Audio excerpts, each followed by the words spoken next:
Welcome back in. We're just 24 hours away from our alert day storm system, and strong winds are still going to be the primary impact. This storm will pack a punch with gusts to 55 miles an hour, and folks who live east of Toledo, closer to the Lake Erie shores, could see an isolated instance of a wind gust nearing 60 miles an hour. Here's the timeline and what you need to know. Friday afternoon, we are expecting a burst of wet snow that could leave behind some slushy, messy accumulations for the commute. I've got that snowfall map coming up in 2 minutes. During the evening hours, we see a transition from snow to rain, and then late Friday into Saturday, that is when the winds really start to ramp up, and those gusts will be the most powerful late Friday into Saturday. Did you wake up to that blanket of snow? All the precipitation has now moved off to the east of us, but I've got sight on our next system. This is what we call a panhandle low that is moving in from the south and west of us. Storm is currently situated in northern Texas and western Oklahoma, but it's going to arrive in our neck of the woods in 24 hours. Here is that burst of wet snow that'll move in during the evening. We are going to get a warm front that lifts temperatures well above freezing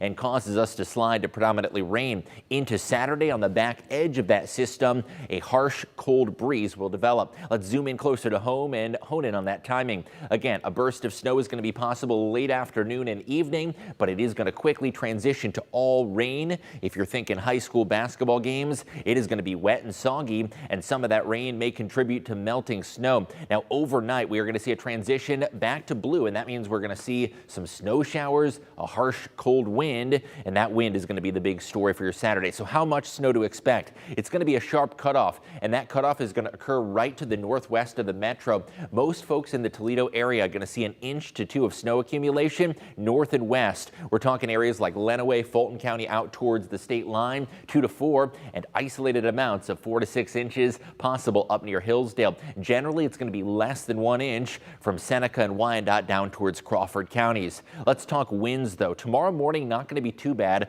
around 20-mile-an-hour gusts, but then into the evening and overnight through your Saturday. Here's a look at what Saturday has in store. Again, areas south and east near the Lake Erie shores are going to see the strongest winds, but gusts in the Toledo metro may still exceed 50 miles an hour. One more timeline as we recap. Friday, afternoon snow turning to all rain during the evening and overnight hours. Saturday is going to be extremely windy. Gusts may approach 55 miles an hour, and that could even cause a few instances of tree damage or even a couple power outages. Into Sunday, a sharply colder feel. High temperatures drop down into the teens, and that'll be a sign of a significant shift in the pattern. And I want to show you that 10-day trend as frigid air moves on through. Looking ahead towards that alert day, it's going to actually peak out in the low 40s as we see that initial transition from snow to rain, falling back to the 20s Saturday, and then we bottom out in the teens, and those are our high temperatures. Looking ahead towards the extended forecast, temperatures will be around 20 degrees, and overall frigid feel.